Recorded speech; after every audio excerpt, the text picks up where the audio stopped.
what I see.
Should I just start talking? Should I say words? What kind of story?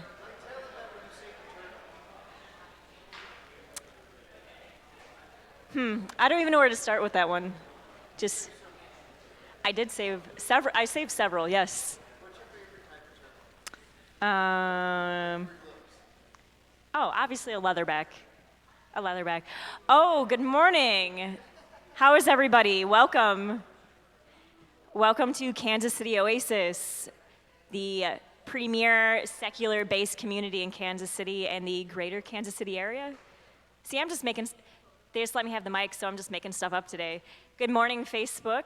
Welcome, welcome. Thank you for joining us. Thank you, everybody that's also here. If you don't know who I am, I'm Nikki. I do things sometimes here, and I will be your MC today. And, oh, I thought I heard somebody hooting. Never mind. So, our program today, our musical guest is our very own JJ. Woo! And our community moment is our very own Taylor, right there. They're hanging out. And our featured speaker is Dave Warnock. And he has asked me to ask you all to think of questions for him. And while you're all milling during the coffee break, you can also bombard him with questions before you hear him speak or wait till afterwards.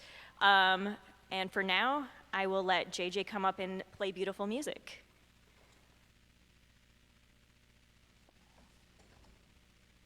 So you probably can't hear me very well, but I had a guy booked, and then his wife came down with strep yesterday, and he had to stay home and take care of her and the family. And he was like, "Can you cover?" And I was like, "I'll do banjo improvs." And then I decided to actually play some songs that aren't improvs, but we'll see how it goes.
Thank you, JJ. So for you new people that don't know me, I'm dry and sarcastic, so please, if it seems like it's supposed to be funny, laugh, or else my ego is going to be hurt and I'll just probably go be sad at home later. So before Taylor comes up, we have some upcoming events. So our first one is in Overland Park. It's a midweek lunch on Wednesday the 16th at Tortilla Ranch. And the event is on Facebook, so you can get the times and stuff for that. And if you look at the upcoming events, we also have another one on Thursday the 17th at Eiffel Tower Vietnamese and French Bistro. Interesting combo. And we've got some other stuff coming up.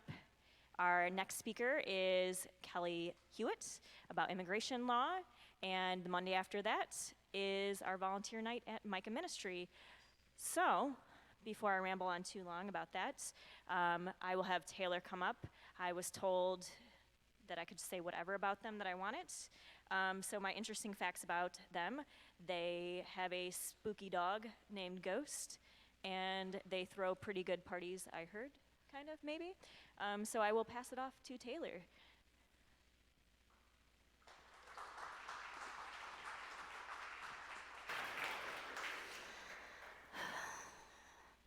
I'm never going to get used to being up here. Well, hey everyone. I'm like all nerves, so I'm like super both excited and like nervous to be up here. And you've seen me up here periodically as a director and as a presenter, which would make you think that eventually I'd get like over the nerves part, but it doesn't happen that way. But I wanted to take a moment and talk to you all about how I ended up so involved in Oasis. For the first year I attended Oasis, I sat in the back of the TAC.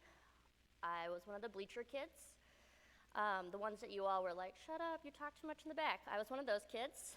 And I was not quite sure how I fit into Oasis. Sure, I came every Sunday, but my presence didn't really feel necessary. I didn't feel important or memorable. But then Ev Green got up on stage and she gave her community moment about learning English so she could read Harry Potter, and that act saved her life. And I bawled. I probably wasn't the only one that cried in her community moment,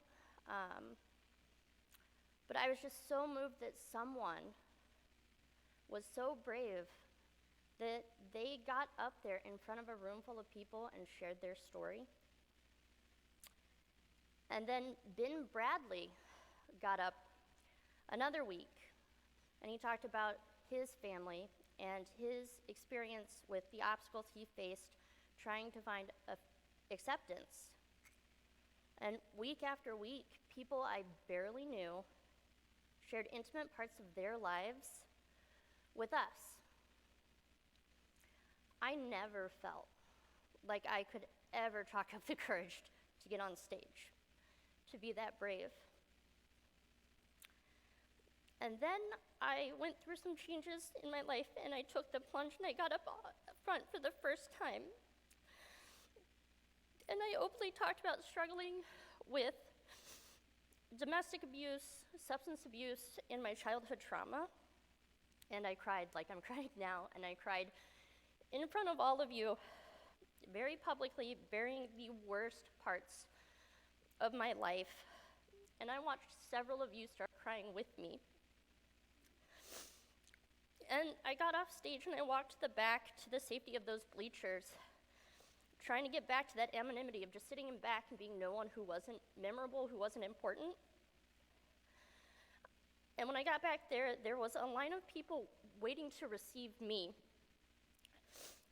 You all took me into your collective arms and told me I belonged here at Oasis. That was the moment I began to feel like this was the community I never knew I needed. I spent the next month mulling over how I could give back to Oasis. I was broke. I was living paycheck to paycheck, crashing at my mother's house. And then Brittany Rhodes got up in front of everyone and made an impassioned plea for volunteers in childcare. And the clipboard that I had touched so many times and just passed on made its way around the room like it did every Sunday. And I finally signed up my name for 2 Sundays. And then Leo made a request for help post-surgery on the private page. And again, this person who I'd seen at Oasis, who I didn't know, I just felt compelled. I was like, that's something that I can do. I can help, I can go clean. So I signed my name up again for 2 nights. And I went over to the stranger's house and helped him clean and do laundry and whatever else Leo needed for assistance. And I ended up spending hours just having amazing conversations with him. From there, I started hanging out with Dave Brown at the front desk, just greeting people kind of ad hoc. And then I was asked to take over tabling. And then I started hosting midweek dinners. And with every volunteer event or position that I took on, I met more and more of you folks. I found out Denise Decker happened to be my mother's neighbor. Julia Lloyd plugged me into Girl Scouts. Rob Myers reminded me of how much I loved concerts and costumes and event hosting. David Berger connected me to Linda Anderson, who helped me buy my home, and then who introduced me to Gilbert, who did all of my contract work. Sarah Miller moved into my neighborhood. And just this summer, Gary Webster fixed my AC unit in like the hottest week that we had had with 12 hours notice. Not only did I have a community that I could call my own, I had a community that I could reach out to for help and for guidance. And it became very clear to me that I couldn't possibly be the only person who needed help or needed a new chosen family. I made a commitment last year in October, coming up in like 2 weeks. I made a commitment to Oasis to become the director of community engagement because I believe in everything that Oasis stands for. I put down roots and bought a home in Kansas City in large part because of the support I received here. Now I have a handful of people who come to my house on the holidays as part of my chosen family. I've opened up my new home to community groups and board meetings and social events that bring people together. We all came to Oasis through different paths, but we all came here for the same thing: to belong to something bigger than ourselves, to find connection in a world that's sometimes very cold and hostile. Some of you showed up day one and knew you were home. You plugged in immediately. Some of you, myself included, it took some convincing. But all of us are a part of this community, our community. And we have a responsibility to our community. There is so much that we collectively want and need from Oasis. And I want us to be able to meet all those wants and needs. We aren't a perfect organization. We have had and we will have growing pains just like every other nonprofit.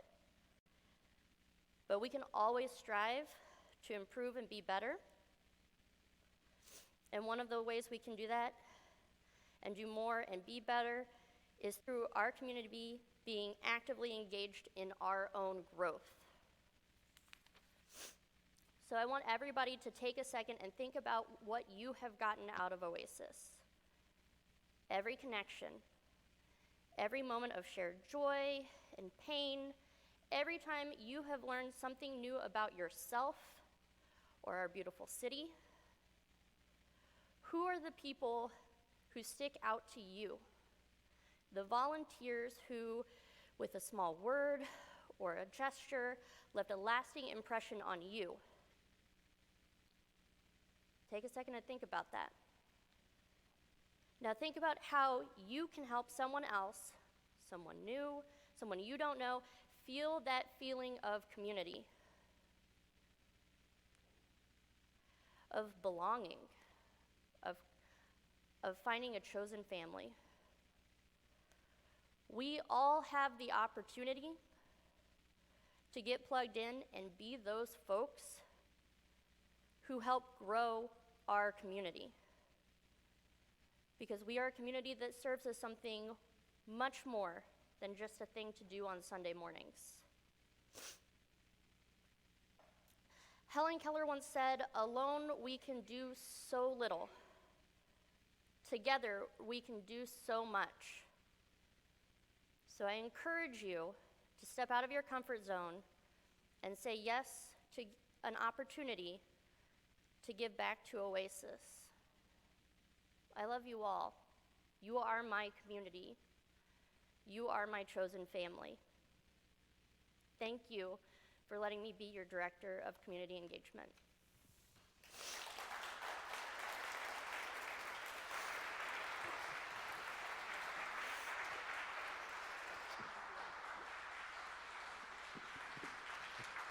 Thank you, Taylor.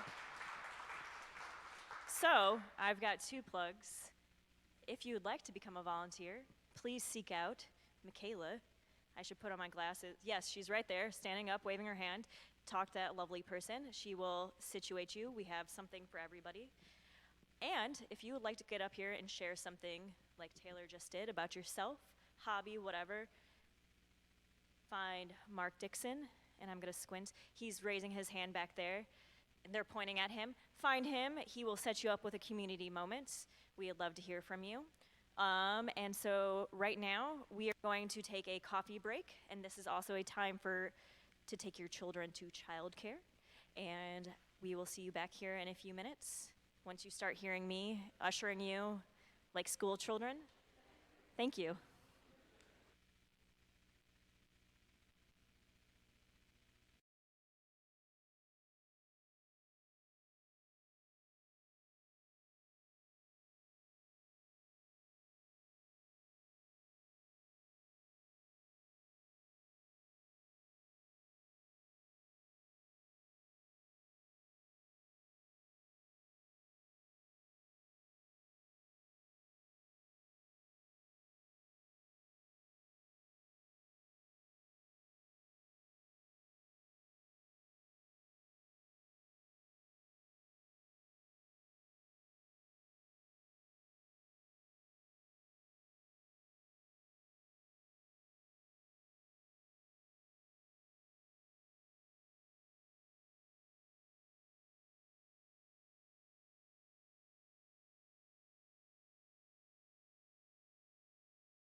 It's time to come back to your seats.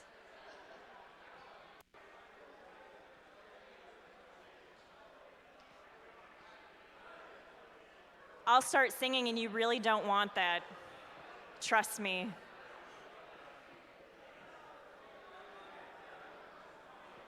I sang Ironic to Jude last night and knew all the words, and he was very distraught.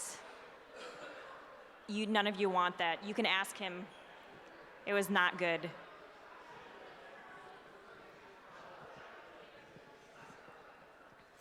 So while I've got a second, Daryl has asked me to tell you all, if you would like to adopt a new plant, there are some sort of plant bulb in the back by the welcome table.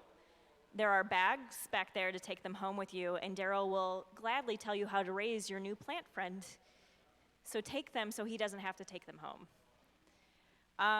So right now we are going to have JJ come back up and entertain us for a moment, and then you're going to hear me talk for another second, and then we'll get on with the main show. Hey. How's it going? Oh, we're not going to do our chair.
Thank you, JJ.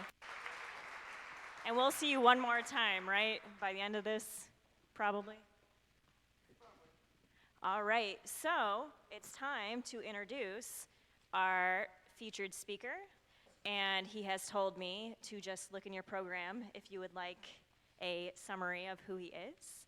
And if I can have you come up here, Dave, and I will hand off the stage to you. Can we give him a round of applause, please? Yeah.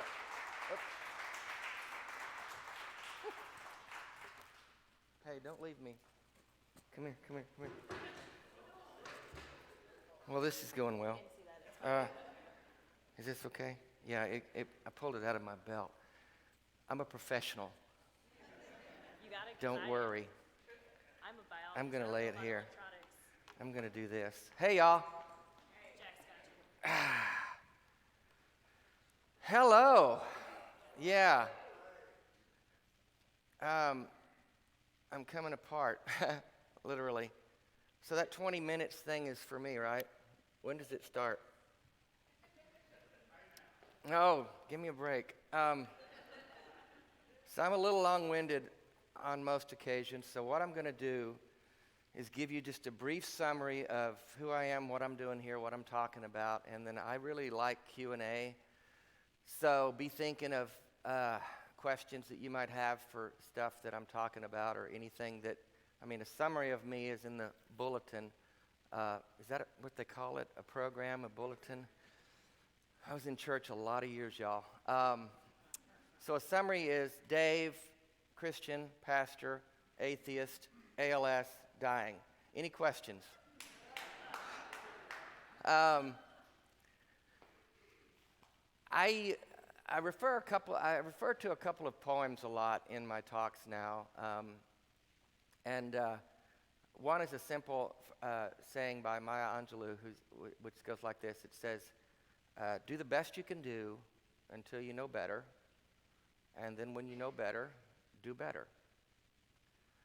That is the simplest explanation for me to describe what happened to me in terms of my exit from Christianity into being a secular human, an atheist. For 35 plus years, I was a Christian, an evangelical, charismatic Christian. Much of those years spent in full-time professional ministry, clergy, as it were. One of the benefits of that is did you know that hospitals have clergy parking spots? That's really weird.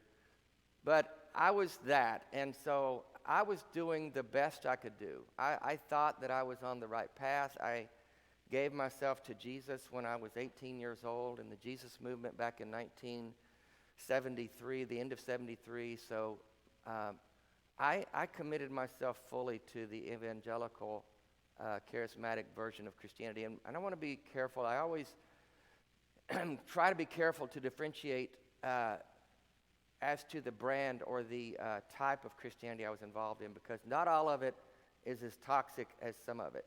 And I don't like to broad brush anything. So when I say Christianity, if I say Christianity, just know that I'm referring to evangelical fundamentalism, because that's the part that I consider to be very dangerous and very toxic, and that I'm very open in my disdain for that, and I speak quite openly about the problems I see within that ideology, within that dogma, that theology. I won't go into the problems that I see with evangelical fundamentalist Christianity, but there are many of them. There's a host of them, and most of you are probably familiar with what I'm talking about. Just the problems with the way that segment of the population seeks to impose their ideas on the rest of us. And I'm more and more vocal against that, than I've ever been in my life. I've been an atheist about 8 years. I first used the soft A word, right? Asshole. No, just kidding. I've been that my whole life. I was a Christian asshole, and now I'm an atheist asshole. There's two kinds of men in the world. There's men who know they're assholes and men who don't know it. I'll leave that with you. Um, Self-awareness is a great, wonderful thing, guys. We all should have more of it. So about 10 years ago, I began to really examine the faith that I'd given my life to. Embarrassingly, for the first time, I never did it. You know, most of us don't. We just kind of assume the faith that we're born into, the faith that the ideas that our parents had or that our peers had at a certain age. And we don't sit down and examine the face of the world and try to figure out which one makes the most sense. None of us do that. Hardly any of us do that. I shouldn't say none of us, but typically that's not the way this works. And so it didn't with me. I just went right in with it, and I thought it was the best and right way. And then I realized that I was wrong. And that's the thing about life. Each of us get to make I was talking with some friends last night about the idea of stories and writing stories. Each of us get to write our own story. And whenever we find that something or someone else is writing our story for us, I would encourage you to take the fucking pen and write your own story. Can you say fucking in here? Okay. It's my favorite word. All the variations of it, you know. So I realized that I wasn't living my story. I wasn't writing my own story, so I changed my mind, which, again, all of us have the right to do. I would change my mind again back to Christianity if someone gave me a valid reason to do so. As yet, I haven't seen one, and I doubt that I will because I was in that camp for 35 years. So I was doing the best I could do, and now I see better, and so I'm trying to do better. And I think maybe that's going to be working on a book, and that may be the title of my book, Doing Better. I don't know. I'm just throwing that out there. I just now thought of that, so I haven't given that a lot of thought, obviously. So my journey out of Christianity was traumatic. It was I felt very alone. I felt very disoriented. I didn't know anyone on the planet that I could talk to that understood what had just happened to me. And it wasn't something I decided or chose. I want to be clear about that. It wasn't like I woke up one day and I said, I'm mad at God. I'm mad at you, God. Fuck you. I'm done with you. That wasn't it at all. It was a sad, angry time for me. I felt like I'd been fooled. I felt like I'd given my life to a lie. And I was very traumatized by it and very disoriented. And I spent several years just trying to find my bearings and figure out what the rest of my life was supposed to look like now. I lost my 2 adult daughters in that process. They were part of a community that taught that shunning was the appropriate way to deal with somebody you disagreed with. And so they've been out of my life for these past 8 years to a large degree. I've seen them a few times here and there, but no relationship to speak of. My son didn't follow that path, so he's fine with me, and we're arguing today about fantasy football stuff. So we have the important things in life figured out. If you see me checking my phone, I'm tracking my team here to make sure. No, I'm just kidding. I'm not that weird. But it was a very traumatizing time. I got involved with the Clergy Project. That helped me immensely to find my footing. I got connected with other Christians, other clergy who'd gone through the same thing. And gradually, over the next few years, I began to build community. And I absolutely love what you guys do here and what, is it Tracy? Sorry, was talking about earlier about the need for community, the value of community. I think there's probably nothing more important than that. All of us need that to some degree or another. Some of us need it more than others. But I found that, and I found my footing, and then I was living I left my marriage because that was the problem. She remained a Christian, and I didn't, and I became it became more and more difficult for me to share life with someone who believed the things that I found to be very disturbing about evangelical Christianity and still do to this day. So I rebooted my life at the age of 61, about 3 years ago, and I decided I was going to live by this phrase that someone had given me, which was stitched on a pillow, which says, Carpe the fucking diem. And I really began to live that way. And I also began to live by another mantra, which was a plaque that someone gave me, which says, we do not remember days, we remember moments. And I realized, I had an epiphany of sorts that means that I saw that life was nothing more than a collection of moments. There wasn't a big plan. God did not have a wonderful plan for my life. I found out way late in life. There is no grand scheme where everything fits together and all the parts have to match up and God's got a plan and you have to find out the will of God and all that. That's all bullshit. Life is moments. And what I do with the moments will determine the quality of my life, period. And that was how I was living before ALS came along. So February of this year, diagnosed with ALS, which carries with it a prognosis of a 3 to 5 year lifespan. The symptoms for me began in my fingers and hands and arms. I used to have muscles, I don't. So life becomes increasingly difficult for those of us with ALS.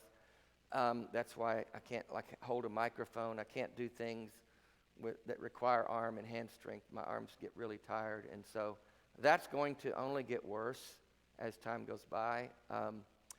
And so that changed everything for me in a sense that I realized I really am running out of time. And I kind of mashed the accelerator down on the carpe the fucking diem idea and said, okay, I've really got to get with this. And so thus was born this whole dying out loud thing. I wore this t-shirt. I was in a bar the other night, and if you can't tell, it's my face on an hourglass. I wore a different t-shirt yesterday, which has my face about this big. On the airplane, the guy says, "Is that your face on your t-shirt?" And I said, "Yeah, doesn't everybody do that?" But they're great conversation starters. So I gave him the 60-second elevator pitch, which I just gave you. And his eyes got big, and he says, okay. And then he put his headphones on. So I gave him a business card because I knew he wanted to know more. We have business cards. In a bar, the guy says, "Oh, is that a band?" Because it says the Dying Out Loud Tour. And I said, "No, it's not a band." But we maybe need to have a band. Can we do that, John? Get that going. Let's get a band. Marie, wave your hand. This woman has changed my life.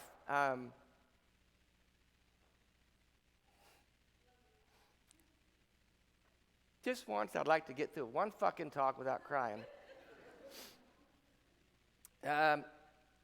She began to reach out to podcasts and venues and book me on things because I talk. That's all I know how to do is talk. And she coordinates all the stuff. She does all the stuff. She manages everything about my life. And the Dying Out Loud thing became a thing. And T-shirts came out of nowhere. And people were wearing arm bracelets that say WWDD, which means what would Dave do, which is a whole other story, which I don't have time to go into unless you ask me a question about it, then I'll tell you then. In fact, I mean to say that I'm going to wrap up my summary very quickly because I like to give a lot of time for Q&A.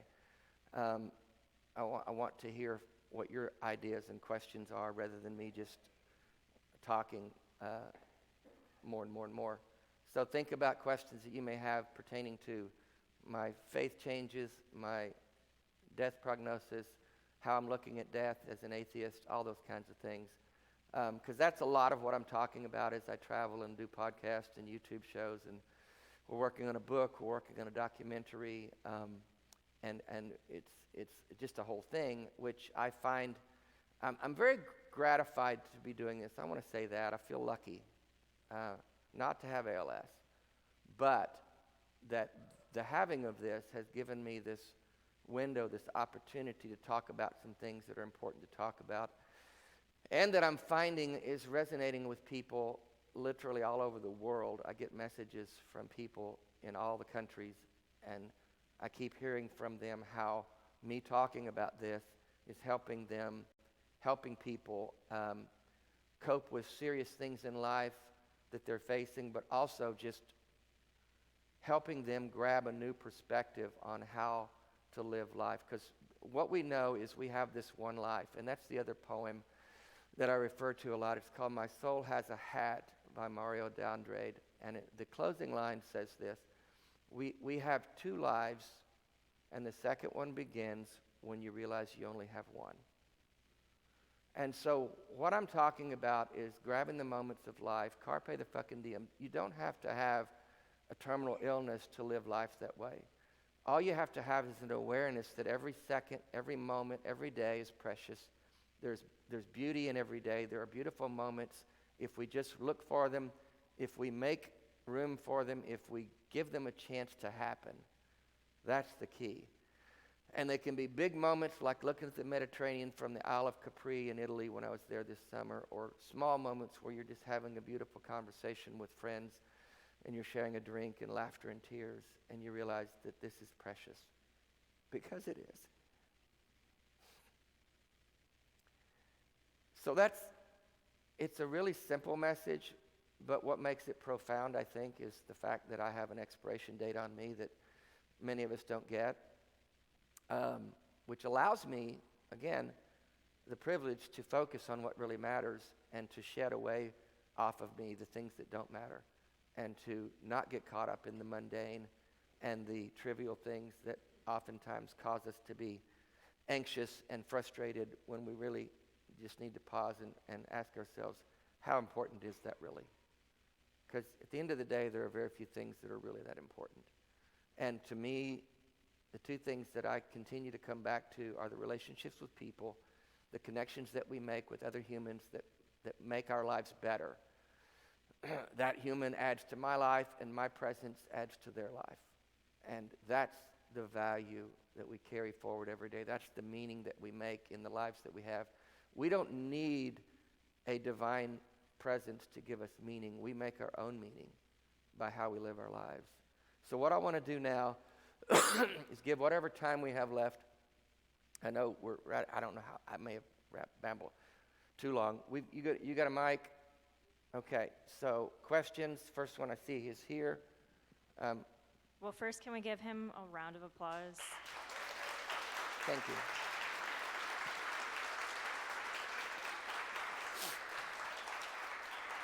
So yes, raise your hands. I will come to you. Don't mind me if I don't see very well, because Hello, Dave. Hi. My name is Dave, and I also am an asshole. Assholes Anonymous. yeah, There's yeah. no cure. So what part of the country did you grow up in that do you think that affected how long you stayed in evangelical Christianity? Where you grew up and your background?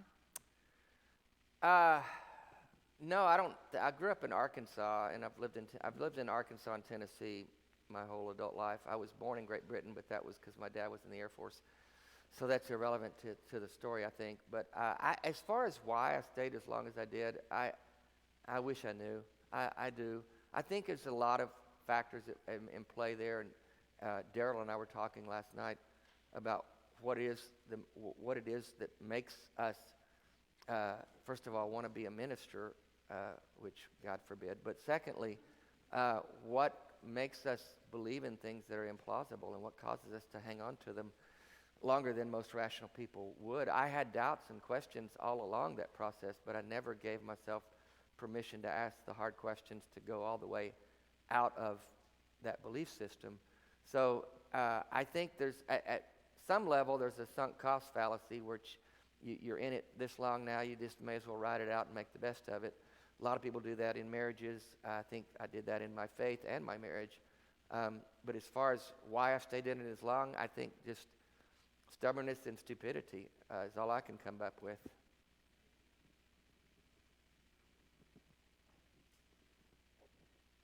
Thanks so much for your talk. My name is Zach. I was curious, how differently do you think you would have responded to the ALS diagnosis if you had still been an evangelical Christian? And also, do you think that that response that you might have had would be better or worse or more meaningful or led you to have a happier life than as an atheist? And if not, why? That's a good question. I've been asked that a few times, and I think it'd be the problem with dealing with things like ALS or any kind of an illness or a tragedy in life or a trauma in life, you have to factor God into the equation. Whereas with this now, I don't. This is just life. Life is random, unpredictable, chaotic, precious, and brief. So when I get an ALS diagnosis as an atheist, I don't have to figure out where's God in this, what's God saying. So it's much simpler to deal with life. My Christian family and friends, most of my family, brother, mother, sister, daughters, are still firmly entrenched in the evangelical world, and they have not known how to deal with this. They have been very standoffish, very aloof, very non-present.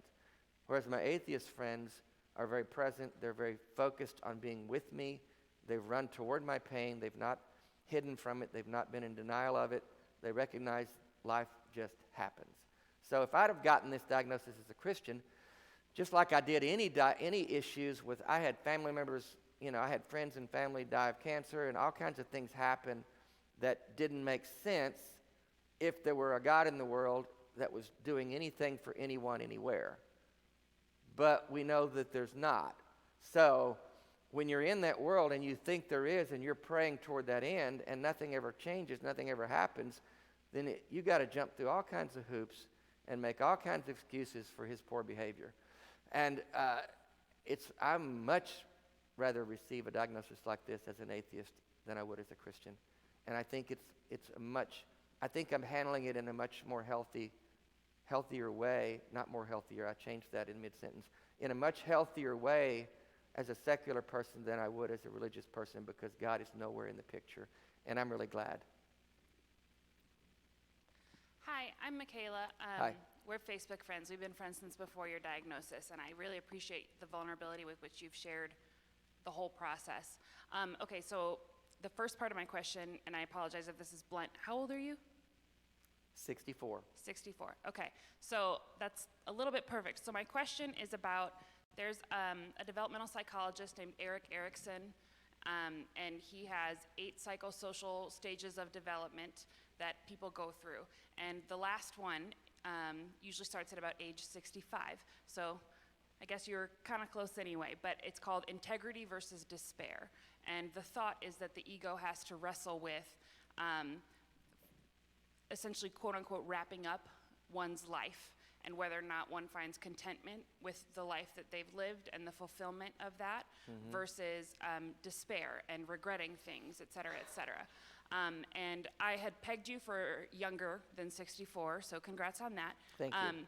But what I'm wondering about for you, as someone who has maybe been thrust into that last psychosocial developmental stage, maybe faster than most people go through it, is, and it sounds like you're definitely on that integrity side where you are finding contentment and fulfillment looking back on your life.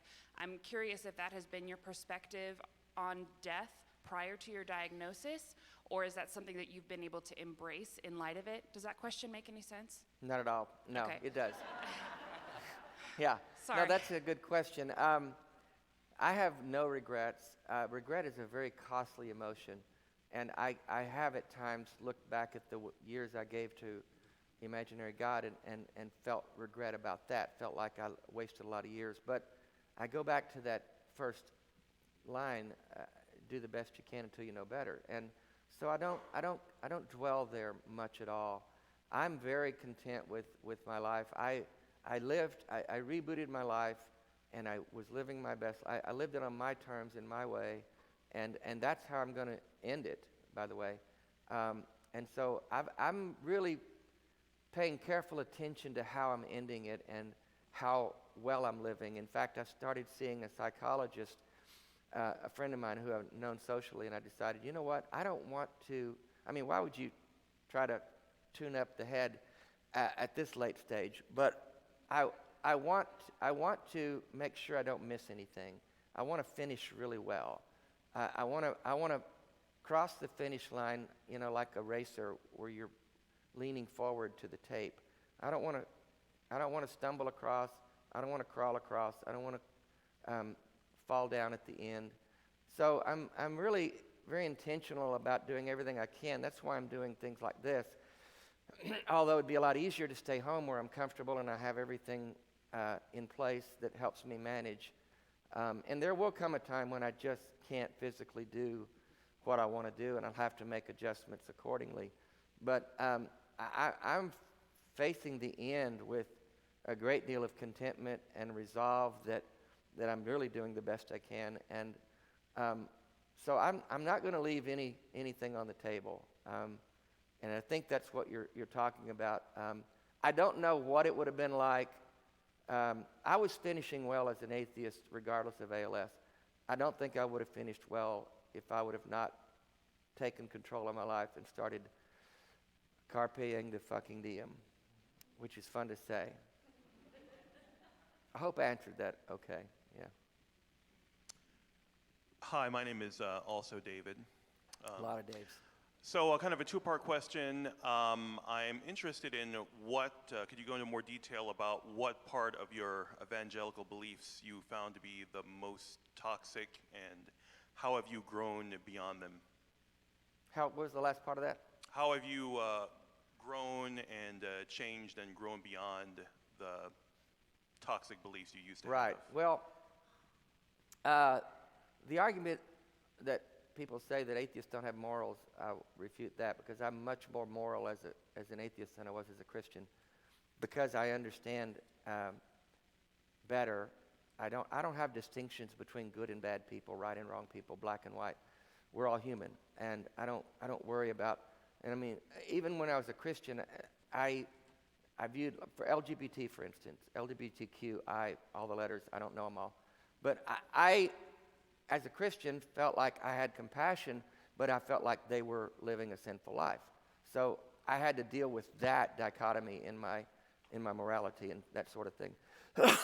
That's just one of the elements that Christianity, evangelical Christianity, a problem it poses for me is that it makes distinctions between people who are right and people who are wrong. In other words, everyone who believes like I do is right, everyone else is wrong, and we need to save them, we need to help them, we need to change them. That is a huge problem for me. I won't even go into the problem of hell and the idea of serving a God who would create a place like that for people who had wrong belief systems. That's another problem that I have issue with. The idea of teaching children that they're born broken and sinful and dirty, that's nothing less than child abuse. And I have little patience for that, little tolerance for that whatsoever.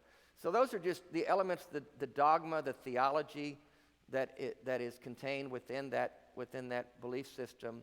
It's just there's an array of theological problems. And what I find is that most people that I knew personally were better people than their theology was allowing them to be. And so getting free from that allows you to be the good person that you are. Now, if you're not a good person, we can't help you. But the problem is, the theology makes people behave in ways that they wouldn't behave if they weren't trying to adhere to theology. So we'll take 3 more questions, and I've already got them lined up. 3 more. What are your feelings about assisted death? Because you have a debilitating, disease in which you're, would that be different now than it was before? And there's a book that I read many years ago called On Death and Dying. Have you read that book? I don't think so. It's a book that discusses the different stages in which people experience when they have, long-term, slow death experience. But anyway. Yeah, there's a lot of books on death that I need to be reading. I'm way behind on that. I've been pretty busy living. But I will get to them. I'm very much opposed to the way that we force people to die in this country now. It's horrendous. This illness that I have will get really ugly at the end. My muscles will continue to waste away, and I'll lose the ability to do most everything. And at that point, my life just simply becomes me unable to do anything for myself. If I lose the ability to talk, I'm fucked. So I don't know where I'm going to go after that. But so life becomes less and less of a win and more of a loss. And I'm of the mindset that when the losses are far outweighing the wins, I'm going to turn the light off. I'm not going. There's an organization I'm connected with called. Thank you. She helps me in every single way. The Final Exit Network. They assist you with all the things needed, a mechanism to end it myself. So I won't need to move to Oregon or California or somewhere where they're trying to pass some laws that are helping us move toward dignified dying. It's just simply me ending things on my own terms when I'm ready. And they help do that because suicide is not illegal. What are they going to do, arrest me? It's just that you can't help me do it. That's the problem. And I know you're all wanting to help me do that, but you're not going to be able to. So just stop with the emails, seriously. But no, I'm very comfortable with that. I wish we had a better. I think that the problems we have in this country with the way we make people die is largely because of the religious underpinnings that we live with. So we've got a lot of fighting to do. I plan to get involved with legislation. I was at a university last week in Tennessee, and there's a woman there doing some work with the Tennessee legislation, and I was doing some talks and some classes, so she's going to connect me with some people that. So I'm going to get involved with that when I can slow down a little bit and get closer to the end and be very active in that regard, because I think it's something that needs to change, honestly. Cool, so I lied. One more question. And then if you have questions for Dave afterwards, feel free to mingle while we're tearing down. So here you go. Thank you. Hi, I am Skylar. What are some of the reasons why you love Christianity? Why I left Christianity? Yeah. Well, myriad reasons. Essentially, I got tired of making excuses for God's poor behavior. And I ran out of reasons to believe in a God that it became more and more evident was not involved in helping his creation manage life. There are too many things that we can point to that indicate that there's not a God involved anywhere doing anything. You know, when people say, well, what about how did we get here? You know, how did this just happen? You know, I don't know, and I don't care. I'm going to leave that for the smart people. But what I am concerned about is with the here and now and what's happening in the here and now. And it just is clear to me that there's not a deity anywhere doing anything for anyone. If he, it, she were, things would look drastically different. So it was an accumulation of those kinds of thought processes and events happening where there was no God involved. So to me now, like we talked about with my disease, life just makes so much more sense if you don't try to factor the presence of a God into it. And I don't need there to be a God. I don't need there to be an afterlife. Evangelical Christians' fetish for eternity is mind-boggling to me. Why isn't this life enough? It can be, it should be, if we make it that. And that's my goal. And that's what I'm talking about with Dying Out Loud. If you want to follow along, if you're not, we have cards that connect you with all the things, the Twitter and the Facebook and all the things. We've got a website. It's just simply daveoutloud.com. Pretty easy to remember.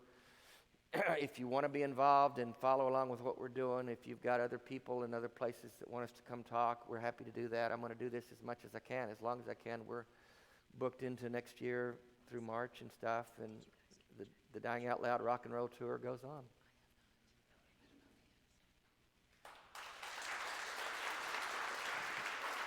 Thank you. Is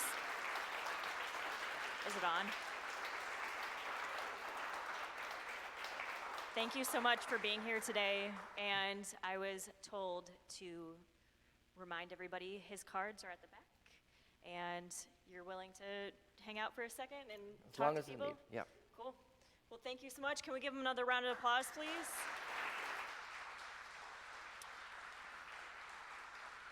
So, before I get JJ up here, I have a couple things I want to blather at you people about. Jim would like to say thank you to all of you lovely folks that signed his card last week. He's feeling better, and he's got some cool pictures of his pacemaker. So maybe if he's willing to share, he'll show you, because he showed me, and they're really cool. Also, Taylor wanted me to mention, they are hosting the midweek dinner at IFO Tower, so if you want to get to know them better, 17th, Thursday, go there, hang out. And my contractually obligated statement to you all. Oasis is a 501c3. Is that the correct thing? Oh, well, good. I'm throwing stuff around. So, if you would like to see more awesome programming, please give us money. We would appreciate it. You can do that by becoming a monthly donor, or you can text 816-839-7656 and donate money that way, or our beautiful assistant, our Vanna Whites, will come around and collect money. And now we will have up JJ one last time. Can we get a round of applause? Yeah.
Well, that's it.